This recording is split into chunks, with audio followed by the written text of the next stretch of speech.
Aujourd'hui, nous allons parler de la stabilité des prix.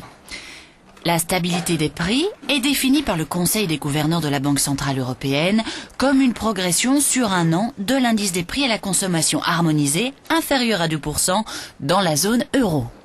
Excusez-moi, pourriez-vous expliquer ça plus simplement, s'il vous plaît? Bien.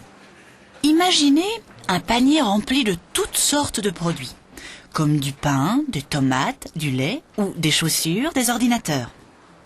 On contrôle le prix de ce panier régulièrement et on calcule la hausse annuelle du prix, ou plus rarement la baisse. Globalement, si l'augmentation est inférieure à 2%, on parle de stabilité des prix. C'est plus clair?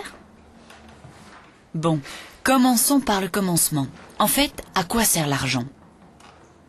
Sans argent, nous devrions échanger une chose contre une autre.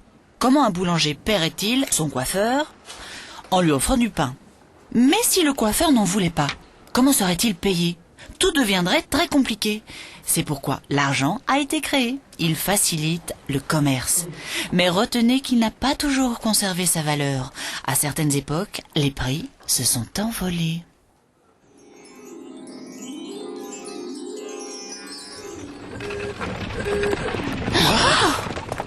Qu'est-ce qui s'est passé? Où sommes-nous? Je ne sais pas. Mais j'ai faim. Oh, regarde ça.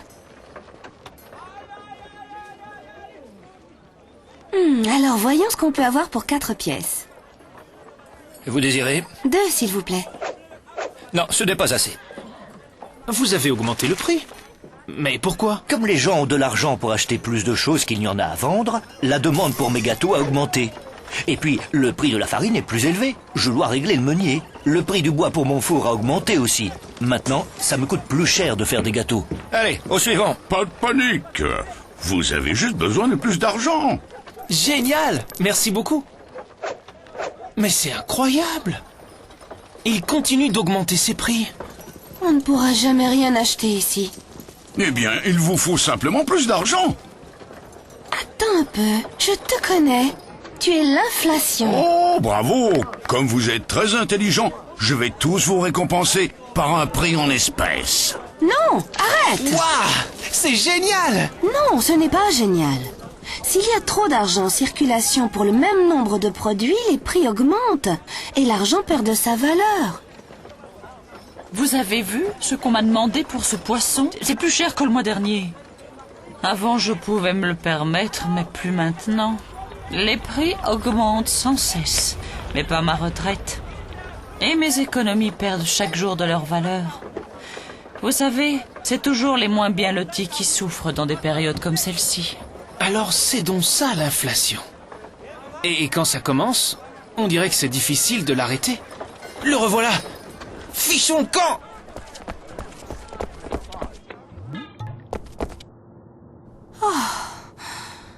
On l'a échappé belle. Je me demande qui surveille l'inflation aujourd'hui. Est-ce que la prof n'avait pas parlé de la Banque centrale européenne et de la stabilité des prix? Si. Essayons d'en savoir plus. Tu as vu où on est? Excusez-moi, est-ce que c'est vrai que votre travail est d'assurer la stabilité des prix? Comment est-ce que vous faites? Je peux peut-être vous aider? Bien, que puis-je faire pour vous? Voilà. Nous venons de voir le monstre de l'inflation et les dégâts qu'il provoque. Est-ce vous qui vous en occupez? Le monstre de l'inflation? Oui, il était en train de... Oh, vous devez parler de ceci. C'est lui l'inflation? Le monstre? Il est minuscule? Bien sûr. Parce que c'est notre travail d'assurer la stabilité des prix. Nous nous efforçons de maintenir l'inflation en dessous, mais proche de 2% à moyen terme. Mais comment faites-vous? Nous cherchons à savoir si des risques menacent la stabilité des prix. Nous effectuons 2 types d'analyses. D'abord, nous surveillons un certain nombre de facteurs, comme la croissance économique et les prix du pétrole, qui peuvent faire grimper les prix à court terme. Ensuite, nous surveillons la quantité d'argent en circulation dans l'économie, car ce facteur pourrait faire monter les prix à moyen et long terme. Mais pourquoi? Nous avons constaté dans le passé qu'une inflation élevée était toujours accompagnée d'une trop grande quantité d'argent en circulation. S'il y avait trop d'argent pour trop peu de produits, on risquerait une hausse de l'inflation. C'est comme si tout le monde voulait acheter les mêmes gâteaux sur le marché. Oui, mais l'inflation ne survient qu'en cas de hausse des prix généralisée, pas seulement pour les gâteaux, mais pour tous les produits et tous les services. Mais qu'est-ce que vous pouvez y faire? Par exemple, pouvez-vous empêcher le boulanger d'augmenter ses prix? Non, nous ne le pouvons pas, mais nous fixons les taux d'intérêt. Je vais vous expliquer. Si vous prenez un crédit pour acheter une voiture ou un nouveau réfrigérateur, par exemple, vous paierez des intérêts calculés sur la base d'un taux d'intérêt. Autrement dit, le taux d'intérêt est le prix de l'argent. Plus le prix de l'argent ou taux d'intérêt est élevé, plus la demande d'argent sera faible. Il y a moins de chances que les gens empruntent de l'argent lorsqu'il est trop cher.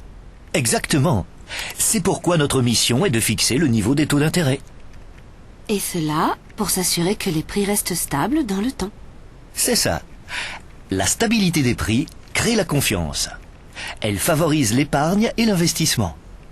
Si vous faites des courses dans quelques mois, les produits coûteront à peu près la même chose qu'aujourd'hui. De plus, les entreprises investissent plus, ce qui contribue à la croissance de l'économie et à la création d'emplois. Et tout cela doit rendre le pays plus prospère. Voyez-vous, si ce petit bonhomme grandit, il peut nuire à l'économie. À cause de lui, les gens peuvent même perdre confiance dans leur monnaie. C'est pourquoi nous, à la Banque Centrale Européenne et dans l'Eurosystème, nous prenons notre mission tellement au sérieux. L'Eurosystème? Il s'agit de la Banque Centrale Européenne et des banques centrales nationales des pays de la zone euro. Mais notre vigilance ne s'arrête pas là. Ah oui? Oui. Regardez, c'est la déflation. Qu'est-ce que c'est que ça?